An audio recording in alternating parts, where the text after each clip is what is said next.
We're in our 11th year of Campaign Nonviolence Action Days. It stretches from September 21st, which is the International Day of Peace, to October 2nd, which is Gandhi's birthday, and the International Day of Nonviolence. As usual, we always accept everybody's ideas, well, most everybody's ideas for action.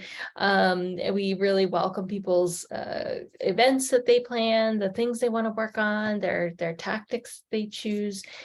And recently, we've been starting to issue particular calls to action to give people an idea of what to do and where to take action. This year we have 8, some are familiar, some are new.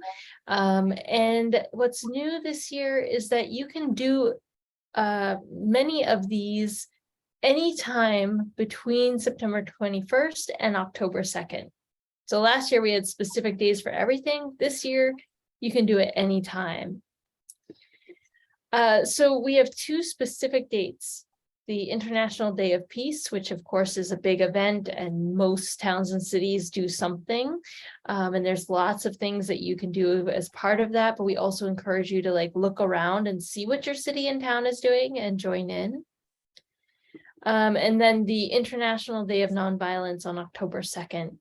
We are returning to our original idea of doing nonviolence teach-ins, and we are very excited about this idea. We hope lots of people will get involved. It's a great opportunity. It's also on a Monday, so it makes it a little easier to work with the schools than last year. So your affinity group may decide to do 1 or 2 of these. They probably won't do all 8, and we don't actually want you to do all 8. That's too much. But to pick one day to take action on in a way that is specific and unique and appropriate to your affinity group would be a great thing to do. So taking action to end violence, there's so many different kinds of direct violence happening in our communities, and there's so many different ways to work on it.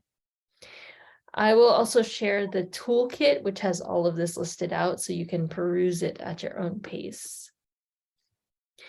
We are encouraging people to host racial healing circles as their racial justice action this year. This is a particular kind of a group conversation that would be a way for people to speak truths, to hear from one another. We're encouraging people to invite not just community members, but also perhaps power holders to come sit and listen. And so this is something your affinity group members might want to be a part of. We're doing acts of kindness and mutual aid again. These are very easy to do. They are completely direct actions. They're also constructive program. So they're a way to alleviate poverty, but in the sense of solidarity, not just charity. And this is one of our new actions to do a noisy and loud demonstration that sounds the alarm on climate.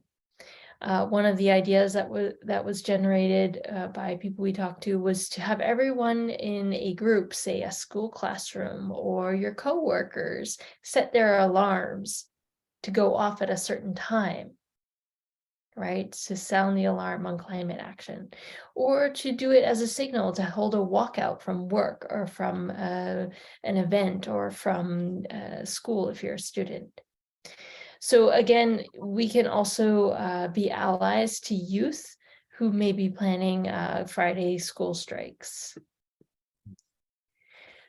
We know that protest alone is not enough, however, so we are returning to work with our partners on divesting from violence, including weapons and fossil fuels. This was a very popular action last year, and so we're encouraging people to do it again. And, for those of you who are interested in putting all the issues together, bringing people together, reaching out to groups and organizations in your community, holding a Campaign Nonviolence March is a great opportunity to do that with.